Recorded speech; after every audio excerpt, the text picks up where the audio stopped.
All of it. Text, clicks, likes, images, videos, geo coordinates.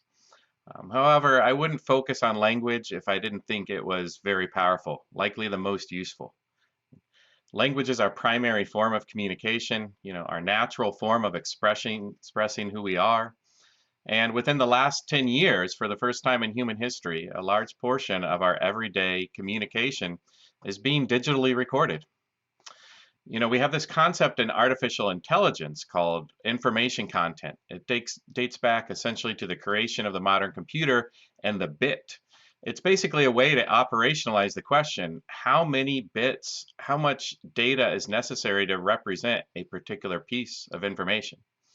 And recently, AI-based language techniques have had large breakthroughs, and it's due to essentially trying to represent language with many more bits than previously possible. And it's using more than what is used for things like images and certainly other types of more restricted online behaviors. So that gives us a little bit of a sense of just how much information is contained in language and implies it's a very powerful piece of information. Now, one could say video contains language and images, and so it's a superset of data. And that would be true, but I think if we break it down more into the individual modalities of behavioral data online, language is certainly among the most powerful.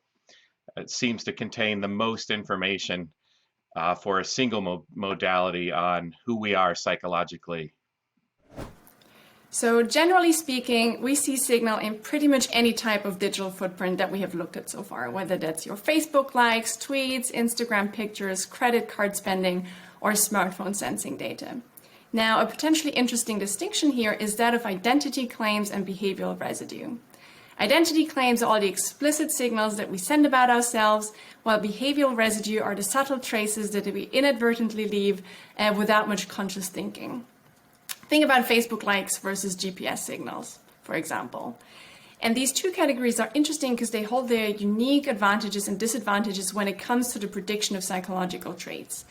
Identity claims are really strong signal of how someone sees themselves, but they're also somewhat curated and potentially biased.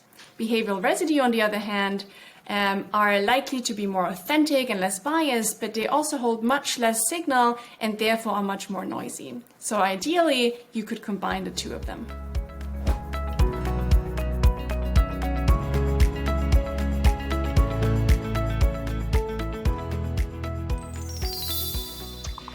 There are certainly privacy implications, especially with respect to uses people are not aware of, or for uses people haven't agreed to, such as targeted political content that they don't realize has been sent to them because an assessment has been made based on their language use patterns. And we certainly need to, I think, move in a direction, and things have been, at least of people understanding how powerful their online behaviors are, but also in a direction of giving them more control to be able to consent and agree and know how their data is being used. So I think outside of the psychology research domain, or for applications that people haven't consented to, there are risks and of influencing people without their knowledge or consent. On the other hand, group-based observational measurement that could be done at a large scale also has the potential for large policy implications in terms of better understanding, for example, the mental health of populations.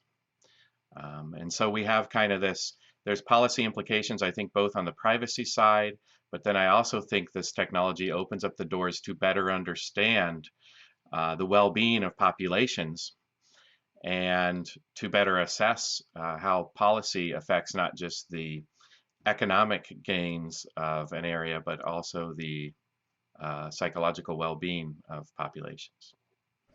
So Kranzberg's first law of technology states that technology is neither good nor bad, nor is it neutral. And psychological profiling is no exception here.